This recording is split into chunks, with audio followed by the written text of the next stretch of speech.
नमस्कार साथियों, मैं अनीता श्रीवास्तव आपका हार्दिक अभिनंदन करती हूँ।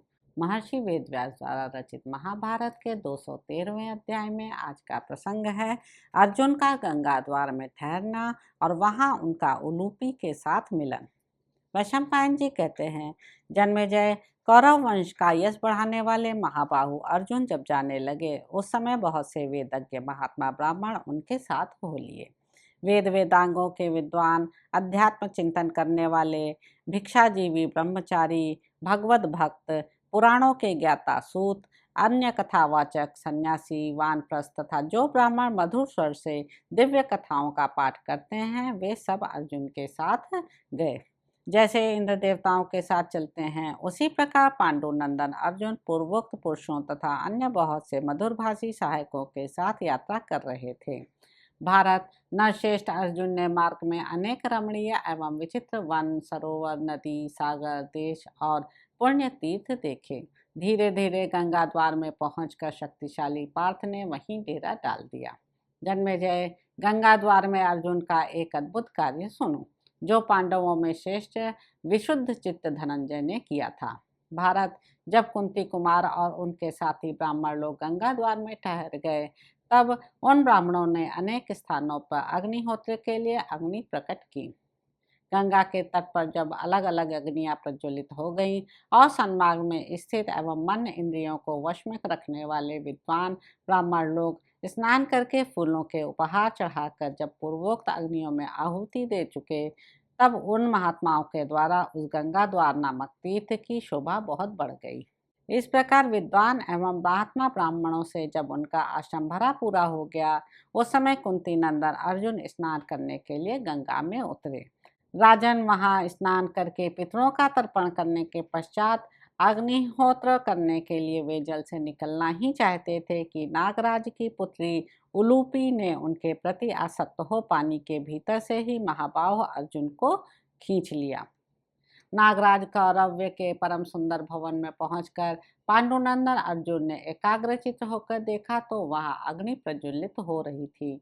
उस समय कुंती पुत्र धनंजय ने निर्भीक होकर उसी अग्नि में अपना अग्निहोत्र कार्य संपन्न किया। इससे अग्निदेव बहुत संतुष्ट हुए।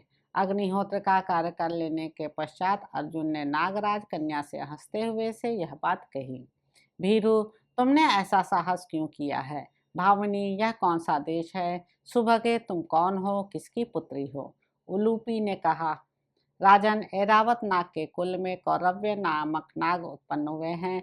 मैं उन्हीं की पुत्री नागिन हूँ। मेरा नाम उलूपी है।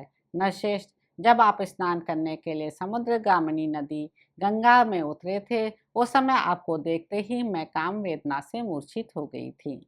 निष्पाप कुरुनंदन, मैं आपके लिए ही कामदेव के ताप से जली जा रही हूँ।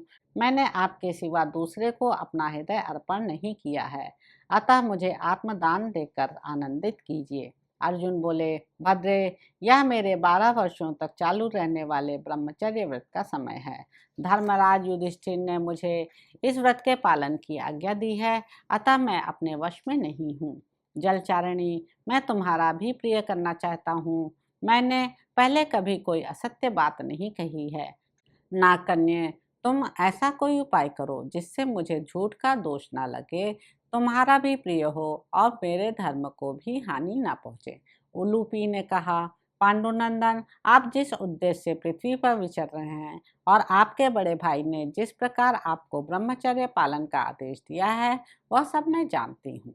आप लोगों ने आपस में यह शर्त रखी है कि हम लोगों में से कोई भी यदि द्रौपदी के पास रहे, उस दशा में यदि दूसरा मोहवश उस घर में प्रवेश करे, तो वह 12 वर्षों तक वन में रहकर ब्रह्मचर्य का पालन करे। अतः आपके बड़े भाई ने वहाँ धर्म की रक्षा के लिए केवल द्रौपदी को निमित्त बनाकर यह एक दूसरे के प्रवास का नियम बनाया है। यहाँ आपका धर्म दूषित नहीं होता। विशाल नेत्रों वाले अर्जुन, आपको आर्त प्राणियों की रक्षा करनी चाहिए। मेरी रक्षा करने से आपके धर्म का लोप नहीं होगा। यदि आपके इस धर्म का थोड़ा सा व्यतिक्रम भी हो जाए, तो भी मुझे प्राणदान देने से तो आपको महान धर्म होगा ही। अतः मेरे स्वामी कुंती कुमार अर्जुन, मैं आपकी भक्त हूँ, मुझे स्वीकार कीजिए। यह आर्त रक्षण सत्पुरुषों का मत है।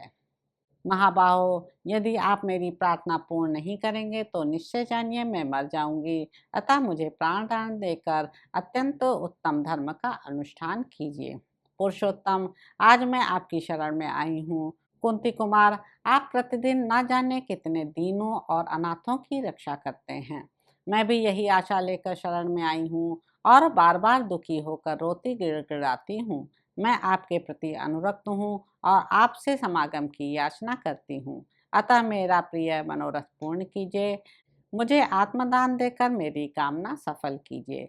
वैशंपायन जी कहते हैं, जन्मेजय नागराज कन्या उलूपी के ऐसा कहने पर कुंती कुमार अर्जुन ने धर्म को ही सामने रखकर वह सब कार्य पूर्ण किया। प्रतापी अर्जुन ने नागराज के घर में ही वह रात्रि व्यतीत की। फिर सूर्योदय होने पर वे कौरव्य के भवन से ऊपर को उठे। उलूपी के साथ अर्जुन फिर गंगा द्वार में आ पहुंचे। साध्वी उलूपी उन्हें वहां छोड़कर पुनः अपने घर को लौट गई। भारत जाते समय उसने अर्जुन को यह वर दिया कि आप जल में सर्वत्र अजय होंगे और सभी जलचर आपके वश में रहेंगे, इसमें संशय नहीं है। इस प्रकार अर्जुन ने उलूपी के गर्भ से अत्यंत मनोहर एवं महान बल पराक्रम से संपन्न इरावान नामक महाभाग पुत्र उत्पन्न किया। तो इस प्रकार साथियों, आदि पर्व के अंतर्गत अर्जुन वनवास पर्व में उलूपी समागम विषयक 213वां अध्याय पूरा हुआ। इसके अगले अंक में आप जानेंगे कि अर्जुन का पूर्व दिशा के तीर्थों में भ्रमण करते हुए मणिपुर में जाकर चित्रांगदा का पाणी ग्रहण करके उसके गर्भ से एक पुत्र उत्पन्न करना। तो अब आपसे अगले अंक में मुलाकात होगी। मेरे YouTube चैनल संवाद विद अनीता को लाइक करें, शेयर करें, सब्सक्राइब करें। धन्यवाद साथियों।